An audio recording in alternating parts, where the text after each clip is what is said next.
시편 89편 1절부터 18절입니다. 오늘 본문의 배경이에입니다.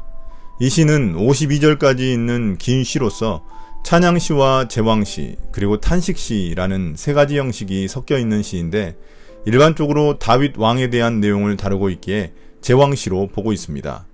이 시에는 계속 반복되는 단어가 등장합니다. 주님의 사랑과 주님의 신실하심이 반복해서 등장하고 있습니다. 이런 단어들을 통해 하나님의 통치, 즉 하나님 나라의 중요성을 드러내고 있습니다. 1절부터 4절입니다. 주님의 사랑과 신실하심으로 세운 다윗 언약. 내가 영원히 주님의 사랑을 노래하렵니다. 대대로 이어가면서 내 입으로 주님의 신실하심을 전하렵니다. 참으로 내가 말하겠습니다. 주님의 사랑은 영원토록 굳게 서 있을 것이요 주님께서는 주님의 신실하심을 하늘에 견고하게 세워두실 것입니다. 주님께서도 말씀하십니다. 나는 내가 선택한 사람과 언약을 맺으며 내 종 다윗에게 맹세하기를 내가 네 자손을 영원히 견고히 세우며 네 왕위를 대대로 이어지게 하겠다고 하였다. 셀라. 여기서 주님의 사랑 또 주님의 신실하심이 반복해서 등장하고 있습니다. 출애굽 광야 시절 하나님이 이스라엘 백성들에게 보이신 대표적인 성품입니다. 시인은 이것을 대대로 찬송하고 전하겠다고 고백합니다. 이러한 성품을 가지신 하나님께서 자신의 종 다윗을 선택하시고 그와 언약을 맺어 맹세하셨습니다. 그 언약의 내용은 다윗의 자손을 영원히 견고히 세우시고 그 왕위를 대대로 이어가게 하신다는 것입니다. 5절부터 7절입니다. 주님의 위엄 찬양. 주님, 하늘은 주님이 행하신 기적을 찬양하게 하여 주십시오. 거룩한 회중은 주님의 신실하심을 찬양하게 하여 주십시오. 저 구름 위의 하늘에서 주님과 견줄 만한 이가 누가 있으며 신들 가운데서도 주님과 같은 이가 누가 있습니까? 하나님은 하늘에 있는 무리 모임에서 심히 어미하시며 주님을 모시는 자들이 모두 심히 두려워하는 분이십니다. 이제 시인은 다윗에게 하신 언약 때문에 주님을 찬양합니다.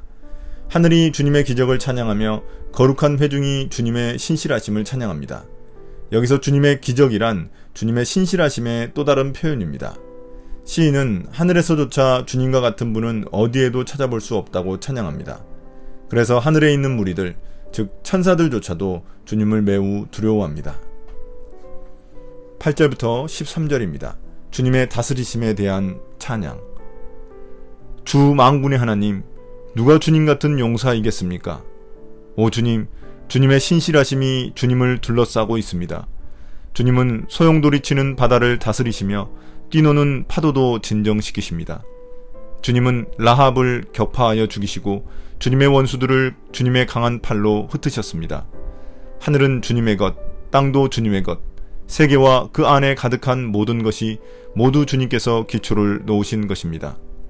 자폰산과 아마누스산을 주님이 창조하셨으니 다볼산과 헤르몬산이 주님의 이름을 크게 찬양합니다.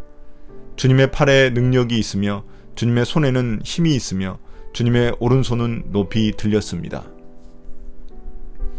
8절부터는 주님의 용사와 같은 강함을 찬양합니다. 고대 사회에서는 왕들을 용사라고 불렀는데 그 어떤 용맹한 왕보다도 주님이 더욱 강하시다는 의미입니다. 그 주님의 강함이 주님의 신실하심과 연결됩니다. 주님은 바다를 다스리시고 두려운 파도를 진정시키시는 분입니다. 또한 라합과 주님의 원수들도 주님의 강한 팔로 흩으시는 분이십니다. 바다와 파도, 라합, 주님의 원수들은 모두 주님을 대적하는 혼돈의 세력을 상징합니다. 87편에서도 나온 라합은 애굽과 같은 적대 세력을 말합니다. 주님은 이처럼 모든 혼돈과 무질서를 바로잡는 분이심을 찬양하고 있습니다. 또한 하늘의 것, 땅의 것 모두 주님의 소유로서 하나님이 질서를 바로 잡으셨습니다. 또한 자폰산, 아마누스산은 이스라엘의 북쪽과 남쪽을 가리키는데 그곳의 산들인 다볼산과 헤르몬산이 모두 하나님의 창조물로서 찬양합니다.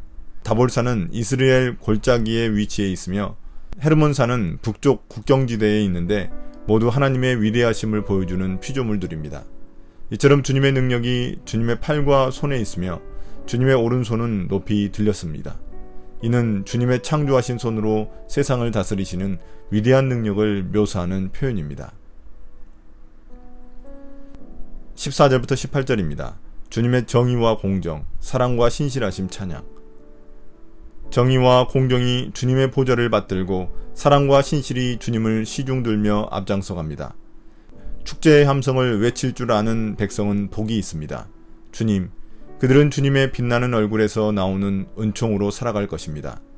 그들은 온종일 주님의 이름을 크게 외치며 주님의 의로우심을 기뻐할 것입니다. 주님께서는 그들의 영광스러운 힘이십니다. 주님의 사랑 덕분에 우리는 승리의 뿔을 높이 쳐들게 됩니다. 주님, 참으로 주님은 우리의 방패이십니다. 이스라엘의 거룩하신 하나님, 참으로 주님은 우리의 왕이십니다. 이제 시인은 정의와 공정이 주님의 보좌를 받들고 사랑과 신실이 주님을 시중들며 나아간다고 찬양합니다. 정의와 공정, 사랑과 신실은 하나님의 대표적인 성품들입니다. 이러한 성품들이 드나드는 곳이 하나님이 다스리시는 하나님 나라입니다. 15절은 이러한 하나님의 다스리심에 대한 백성들의 반응입니다. 백성들은 온종일 함성을 지르며 행복해합니다. 주님의 이름을 외치며 주님의 의로우심을 찬양합니다. 또한 하나님의 은총 가운데 살아갑니다. 이처럼 행복과 은총은 하나님의 통치에 순종한 결과 오는 복입니다. 이러한 하나님으로 인해 백성들은 전쟁에서 매번 승리를 거두어 뿔을 높이 쳐들게 됩니다. 하나님이 백성들 승리의 힘입니다. 또한 주님은 방패가 되어주셔서 백성들을 보호해 주십니다. 이런 하나님을 백성들은 자신들의 왕이라고 찬양합니다. 오늘의 묵상 포인트입니다. 첫 번째, 주님의 사랑과 신실하심은 우리의 가장 큰 복입니다. 그렇기에 지금 우리가 겪는 혼란과 무질서를 바로잡아 주실 것입니다. 마음이 복잡하고 생각이 정리가 되지 않을 때 주님을 의지하며 찬양합시다. 그분의 사랑과 신실하심은 우리의 모든 것을 정리정돈해 주실 것입니다. 두 번째, 하나님 나라는 하나님이 왕이 되셔서 말씀으로 우리를 통치하시고 우리가 순종할 때 이루어집니다. 그곳에는 정의와 공정이 기준이 되고 사랑과 신실이 인도자가 됩니다.